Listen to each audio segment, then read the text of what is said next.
আমরা জানি কি বিভিন্ন ধরনের ট্রানজিস্টর আছে, এনপিএন হতে পারে অথবা কি পিএনপি হতে পারে। তো এগুলো তিন প্রকার হয় কি, সাধারণ নিঃসারক, সাধারণ সংগ্রাহক, সাধারণ পিঠ বা ভিত্তি। আকার নিয়ম হচ্ছে একটা গোল আঁকতে হবে, এদিকে একটা ইমিটার বা এখানে একটা দাগ, এই যে এরকম একটা শেপ আঁকতে হবে, গঠন বা স্ট্রাকচার। সাধারণ নিঃসারক, যখন আমি সাধারণ নিঃসারকের কথা আঁকবো তখন আমার এদিকে কি হবে, ই হবে বা এমিটার, আর প্রবাহ হবে কি আইই।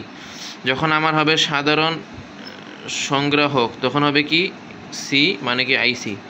যখন আমার হবে সাধারণ পিঠ বা সাধারণ ভিটি তখন হবে এদিকে বি, মানে হবে এদিকে কারেন্ট যাবে আমার আইবি।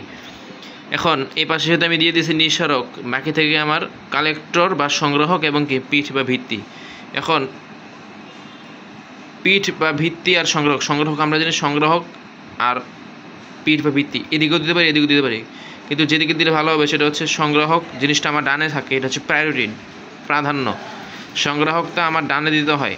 আমি যদি বলতে চাই স্বাভাবিকভাবে এদিকে অন্য স্বাভাবিক হচ্ছে এদিক দিয়ে ইমিটার আসে, এদিক দিয়ে আসে নিঃসারক, এদিক দিয়ে আসে কি নিঃসারক, মানে কারেন্ট আসবে নিঃসরণ হবে, এদিকে নিঃসরণ হবে, এদিকে থাকে বেজ আর এই পাশে থাকে আমার কালেক্টর। এই হচ্ছে সাধারণ গঠন। এরপরে আছে আমরা এখান থেকে আমরা পাই যে প্রায়োরিটির বিষয়টা। তো সংগ্রাহক হচ্ছে আমার এই পাশে থাকে ডানে প্রায়োরিটি, আর নিঃসারক তো আমি ই দিয়ে দিয়েছি, বাকি থেকে কি কালেক্টর, না কি বললাম আইই তো আমি দিয়ে দিয়েছি এদিকে সাধারণ নিঃসারক, এটা থাকবে সাধারণ, যেটা সাধারণ হবে সেটা এই বরাবর, যেটা সেখানে আমার সাধারণ যেটা বলবে সেটা দিয়ে দিব। তো নিঃসারক দিয়ে দিলাম, বাকি থেকে সংগ্রাহক আর ভিত্তি।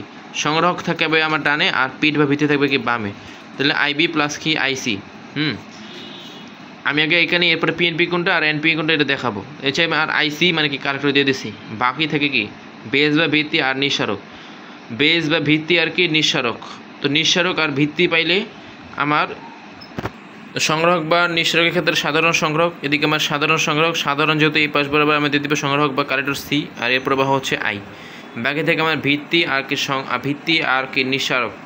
এখন ভিত্তিটা আমরা এক্ষেত্রে প্রাধান্য দিব, ভিত্তিটা থাকবে আমার বামে, আর যেটা আমার বামে থাকবে এটা প্রায়োরিটি। যেমন এখানে কি বেজ বা ভিত্তি আমার প্রায়োরিটি দেই, তার মানে প্রায়োরিটির বিষয়টা হচ্ছে প্রথমে হচ্ছে বেজকে প্রায়োরিটি দিতে হয়, এরপরে কি কালেক্টর বা সংগ্রাহককে।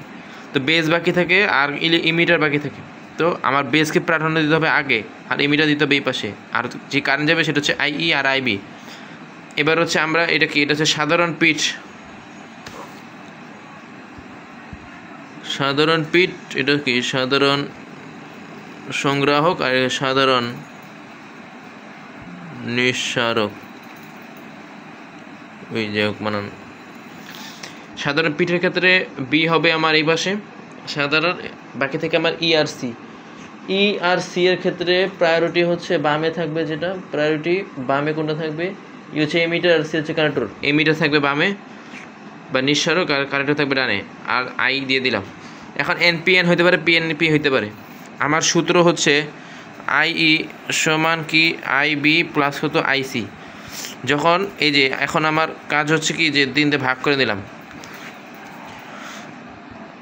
সেই প্রাধান্যের বিষয়টা একটু আরেকবার যদি আমি দেখাই, তাহলে এই যে 1 নাম্বার বেজ ও কালেক্টর থাকলে বামে থাকবে বেজ প্রাধান্য, অর্থাৎ এই যে বামে বেজ, এটা কি এটা হচ্ছে আমার সাধারণ নিঃসারক, যেটা সাধারণ নিঃসারক, হ্যাঁ সাধারণ নিঃসারক যেটা সাধারণ নিঃসারকের ক্ষেত্রে কী হয়, বেজ আর কালেক্টর যদি বাকি থাকে তবে বামে বেজ প্রাধান্য পাবে।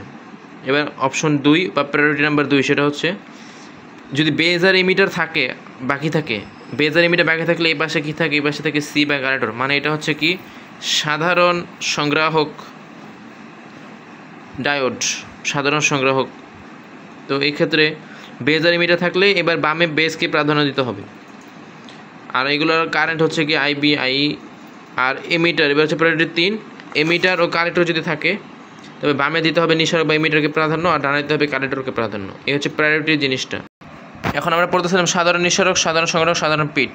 সাধারণ নিঃসারকের বিভিন্ন গঠনটা দেখানো হয়েছে, সংগ্রাহকটা দেখানো হয়েছে, পিঠেটা দেখানো হয়েছে।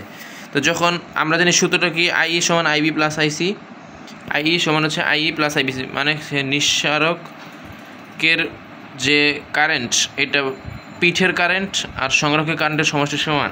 এখন আমরা এনপিএন এর জন্য সাধারণ নিঃসারক দেখব, এনপিএন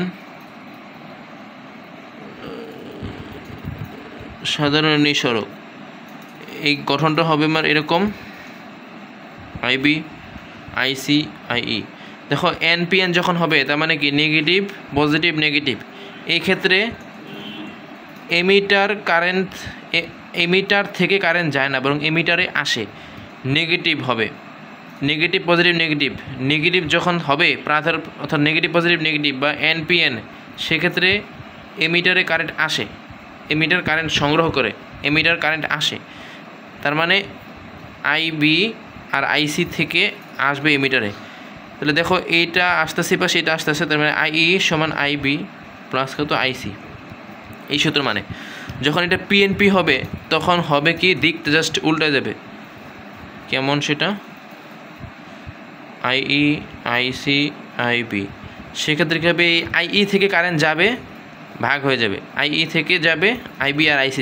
এটা তো গেল, এই পাশে গেল এই পাশে গেল, তো স্বাভাবিক এটার সমস্যা। এইটা সমান হচ্ছে এইটুকের কারেন্ট এইটুকের কারেন্ট। পিএনপি হইলে আইই থেকে যায়, আর এনপিএন নেগেটিভ হলে আইই সেটা রিসিভ করে। সেম কাহিনী হচ্ছে এখানে এনপিএন। হ্যাঁ, এটা সাধারণ সংগ্রাহক। আইই এটা হচ্ছে আইবি,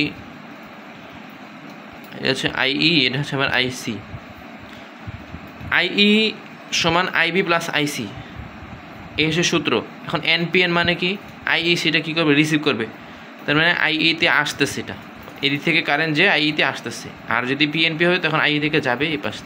তো আইবি প্লাস আইই প্লাস কিন্তু আইসি, তাহলে আইই সমান হচ্ছে এই যে এটা হচ্ছে এনপিএনের ক্ষেত্রে। আর পিএনপি সাধারণ সংগ্রাহক পিএনপি যখন হবে তখন কি হবে, তখন হবে এরকম আইসি, আইই, আইবি। আইই থেকে যাবে, এটা গিয়ে এদিকে একটা যাবে এদিকে একটা যাবে। এবার হচ্ছে আমার এনপিএন সাধারণ পিঠ। সাধারণ পিঠের ক্ষেত্রে কী হয়, এদিকে থাকে আমার কি বেজ, এটা কারেন্ট হচ্ছে আই, আর এই পাশে থাকবে আমার এমিটার, এই পাশে থাকবে কালেক্টর। আমরা জানি এনপিএন মানে কি, আইই তে কারেন্ট আসবে, আইই এর মধ্যে কারেন্ট আসবে, তার মানে এদিক থেকে গিয়ে আইই থেকে থিটা ফেরত আসলো। আর পিএনপি হবে কখনই, যখন এই যে আইসি, আইবি, আইসি, আইই, এটা কি আইবি, এটা হচ্ছে আইই, আইই থেকে কারেন্ট যাবে। পিএনপির ক্ষেত্রে আইপি থেকে কারেন্ট যাবে, যে এদিকে দুইটা কি ভাগ হয়ে যাবে। তো এটা হলো আমার কি সাধারণ নিঃসারক, সাধারণ সংগ্রাহক, সাধারণ পিঠ বিন্যাস, এনপিএন, পিএনপি, এই সবগুলার একটা ওভারভিউ আর কি। তো আমি আসলে ভিডিওতে প্রফেশনাল না, এডিটিংও করি না, জাস্ট ভিডিও করি আর দিয়ে দিই। লেখাও তো ভালো না আমার, তো কিন্তু বুঝতে পারি, এটা একটা ভালো প্লাস পয়েন্ট। তো বুঝতে পারলে ভালো, তো লাইক দেওয়াই যায়, কমেন্ট করতে পারো, ভুল ত্রুটি জানিয়ে। তো আমি প্রফেশনাল না, ব্যবসায়ীও না যে আমি সাবস্ক্রাইব করতে বলবো। শুধু একটু কি বলবো যে দোষ ত্রুটি ভুল ত্রুটি হলে একটু জানাইলে ভালো হয়, এতে আমি ভুলগুলো শুধরে নিতে পারি। ধন্যবাদ।